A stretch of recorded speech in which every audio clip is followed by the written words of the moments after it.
Persamaan ini membuat Dennis Lombard, seorang peneliti sejarah Asia Tenggara, menyimpulkan bahwa kata baluarti memang merupakan kata serapan dari bahasa Portugis.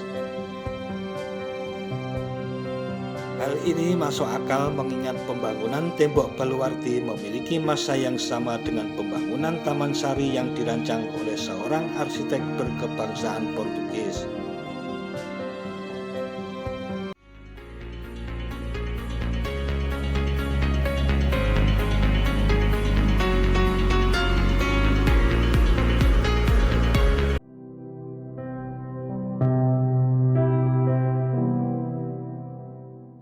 Assalamualaikum warahmatullahi wabarakatuh. Sahabat Datar Media, Keraton Yogyakarta merupakan bagian dari Kerajaan Mataram yang didirikan oleh Sri Sultan Hamengkubuwono I pada tahun 1755.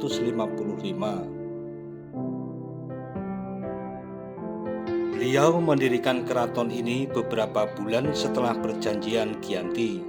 Dalam Perjanjian Giyanti disebutkan bahwa Kerajaan Mataram dibagi menjadi dua, yaitu Kasultanan Yogyakarta dan Kasunanan Surakarta.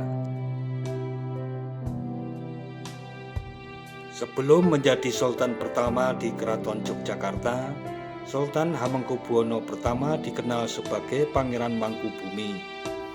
Beliau memiliki nama kecil BRM Sujono dan merupakan putra Sunan Amangkurat IV dari pernikahannya dengan BMA Tejowati. Saudara seayah Pangeran Mangkubumi antara lain BRM Damar atau Pangeran Aryo Mangkunegoro yang merupakan ayah dari RM Said yang kemudian menjadi Pangeran Sambernyowo atau KGP AA Mangkunegoro pertama. Kemudian GRM Proboyoso yang kemudian menjadi Sunan Pakubuwono II. Sultan Hamengkubuwono I merancang Keraton Yogyakarta dengan dua lapis tembok perlindungan. Lapisan dalam berupa tembok cepuri yang mengelilingi kawasan keraton. Tembok berikutnya jauh lebih luas dan kuat yang disebut dengan tembok baluarti atau lebih sering disebut sebagai beteng.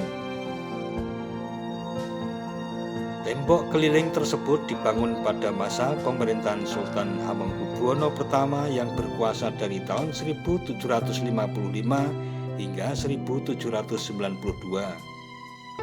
Bentuk beteng ini mirip persegi empat, namun lebih besar pada bagian timur. Benteng keraton dari timur ke barat memiliki panjang sekitar 1,2 km, sedangkan arah utara ke selatan 940 meter. Pada sisi luar beteng awalnya terdapat parit dalam yang disebut dengan jagang, di mana sisi luarnya diberi pagar bata setinggi 1 meter. Beteng ini awalnya dibuat dari jajaran dolok atau gelondongan kayu, lalu diperkuat lagi hingga memiliki ketebalan 2 batu atau lebih kurang 55 cm. Juga terdapat longkangan atau lorong selebar 2,4 meter yang diuruk dengan tanah hasil galian jagang. Tinggi urukan 3,7 meter dan digunakan sebagai pelataran beteng bagian dalam di mana prajurit dapat berjaga. Dari pelataran ini tinggi beteng dinaikkan lagi 1,5 meter dan dibuat dari batu bata yang diplester dengan campuran pasir, gamping, dan tumbukan bata merah. Awalnya juga terdapat 5 gerbang dengan pintu melengkung sebagai sarana keluar masuk beteng. Di atas gerbang terdapat pelataran yang dinamakan dengan panggung. Pintu gerbang benteng ini disebut pelengkung atau gapura panggung. Masing-masing pelengkung dilengkapi dengan 2 gardu jaga dan 4 buah longkangan sebagai tempat meletakkan meriam. Baluarti memiliki kesamaan bunyi dengan kata baluarte dari bahasa Portugis yang juga berarti benteng. Persamaan ini membuat Dennis Lombard, seorang peneliti sejarah Asia Tenggara, menyimpulkan bahwa kata baluarti memang merupakan kata serapan dari bahasa Portugis. Hal ini masuk akal mengingat pembangunan tembok Baluwarti memiliki masa yang sama dengan pembangunan Taman Sari yang dirancang oleh seorang arsitek berkebangsaan Portugis. Plengkung Nirbaya atau yang dikenal sebagai Plengkung Gading ini tidak jauh dari alun-alun selatan Keraton Yogyakarta, tepatnya di Jalan Patihan Kidul nomor 4 Patihan Keraton Kota Yogyakarta. Secara keseluruhan Keraton Yogyakarta memiliki 5 buah plengkung atau gapura, antara lain Plengkung Tarunasura yang dikenal sebagai Plengkung Wijilan, kemudian Plengkung Jagabaya yang dikenal juga sebagai Plengkung Taman Sari yang kini tinggal tersisa gapuranya saja. Kemudian Plengkung Jagasura di sebelah barat alun-alun utara juga tersisa gapura saja. Lalu Plengkung Madyasura di sisi timur Keraton Yogyakarta yang dikenal sebagai Plengkung Buntet alias tertutup.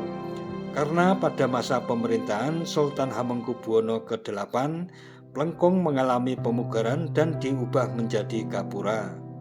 Dan Plengkung Nirbaya sendiri yang terbesar dan masih utuh hingga saat ini. Plengkung Nirbaya berasal dari kata nir yang artinya tidak ada dan baya yang artinya bahaya.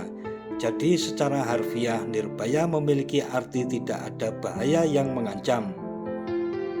Mitos mengenai Plengkung Nirbaya ini adalah satu-satunya pintu keluar raja yang wafat saat hendak disemayamkan di makam Raja Imogiri.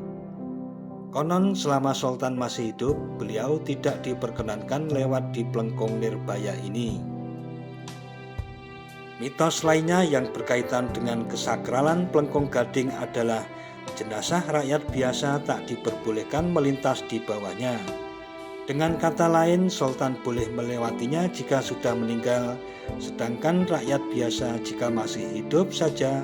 Bahkan jika tempat pemakaman masyarakat biasa dekat dengan Plengkung Gading, rombongan jenazah harus memutar untuk menghindari lorong Plengkung Gading. Selain itu, Plengkung Gading juga disebut-sebut dapat menetralkan ilmu hitam. Entah sengaja atau tidak, orang yang memiliki ilmu hitam akan kehilangan kesaktiannya jika melewati Plengkung Gading. Plengkung Gading sempat diperbaiki bentuk aslinya pada tahun 1986 untuk menjaga keasliannya. Sisi menarik lainnya dari Plengkung Nirbaya ini adalah terdapatnya sebuah menara sirine atau sebagian orang menyebut dengan menara gaok. Menara sirine ini hanya digunakan pada 2 momen saja, yaitu pada saat tanggal 17 Agustus dan menjelang buka puasa.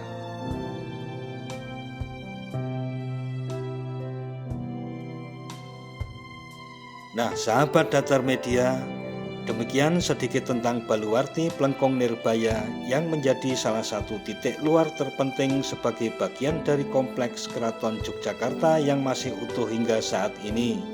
Jangan lupa subscribe dan tekan tombol loncengnya agar tidak ketinggalan dengan video-video terbaru dari Datar Media. Sekian dan wassalamualaikum warahmatullahi wabarakatuh.